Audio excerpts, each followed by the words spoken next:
বিশ্বনবী রমাদান আল মুবারক আসার 2 মাস আগ থেকে প্রস্তুতি নিতেন। বিশ্বনবী দোয়া করতে শুরু করতেন রজব মাস থেকে, আর আল্লাহর কাছে বলতেন, আল্লাহুম্মা বারিক লানা ফি রজব ওয়া শাবান ওয়া বাল্লিগনা রমাদান। রজব শাবানে বরকতে দাও, রমজান মাসে গুনাহ ঝরাও। সপ্তাহ জুড়ে তুমি বরকতে দাও, জুমার দিনেতে গুনাহ ঝরাও। রজব শাবানে বরকতে দাও, রমজান মাসে গুনাহ ঝরাও। চিল্লায় পড়েন আমিন। রমজান আসার 2 মাস আগে বিশ্বনবী রজব মাস থেকে রমজানের প্রস্তুতি নিতেন। আল্লাহু আকবার। আর পড়তেন, আল্লাহুম্মা বারিক লানা ফি রজব ওয়া শাবান। ও আল্লাহ, রজব আর শাবান মাসে আপনি বরকত দেন। ওয়া বাল্লিগনা রমাদান, রমজান মাসে পৌঁছে দেন। এখন যে মাসটা চলতেছে এটা কি মাস? হ্যাঁ, তাহলে রমজানের প্রস্তুতি নেওয়ার দরকার আছে না নাই? রমজানের 2 মাস আগ থেকে উনি প্রস্তুতি নিতেন। এরপরে ঈদ আসার আগে রমজানের প্রস্তুতি আছে না নাই? ও মন, রমজানের ওই রোজার শেষে এলো খুশির ঈদ। তুই আপনাকে আজ বিলিয়ে দে শোন আসমানি তাকি। তোর সোনা দানা বালা খানা সব রাহে লিল্লা। দে জাকাতে মুর্দা মুসলিমের আজ ভাঙাইতে নিদ। পড়েন, রমজানের ওই রোজার শেষে এলো খুশির ঈদ। তুই পড়বি দের নামাজ রে মন সেই ঈদ গাহে।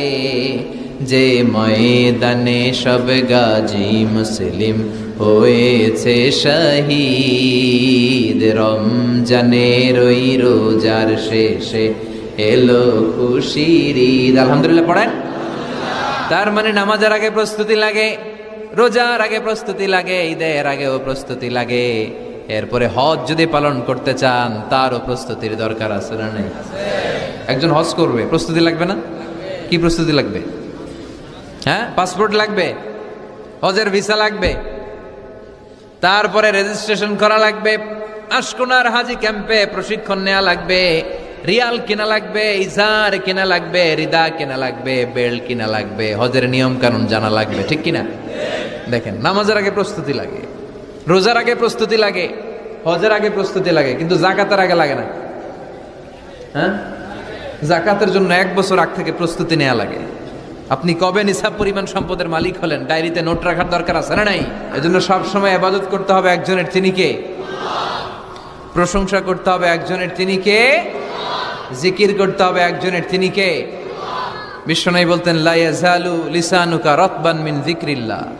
তোমার জিহ্বাটা যেন সব সময় আল্লাহর জিকিরে, আল্লাহর স্মরণে ভিজে থাকে। আবার বিশ্বনবী বলতেন, হাব্বুল কালাম ইলাল্লাহি আরবা। আল্লাহর কাছে সবচাইতে প্রিয় কথা 4টি। কয়টি? সবাই বলেন কয়টি? 1 হচ্ছে সুবহানাল্লাহ, 2 হচ্ছে আলহামদুলিল্লাহ, 3 হচ্ছে লা ইলাহা ইল্লাল্লাহ, 4 হচ্ছে আল্লাহু আকবার। প্রথমটা কি? দ্বিতীয়টা? তৃতীয়টা? 4 নাম্বারটা? আবারও আওয়াজ করে সবাই পড়েন, প্রথমটা কি? দ্বিতীয়টা? তৃতীয়টা? চতুর্থটা?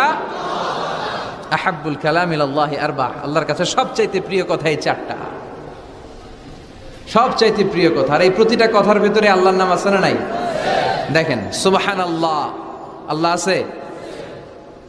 আলহামদুলিল্লাহ, লা ইলাহা ইল্লাল্লাহ, আল্লাহু আকবার, আছে না নাই?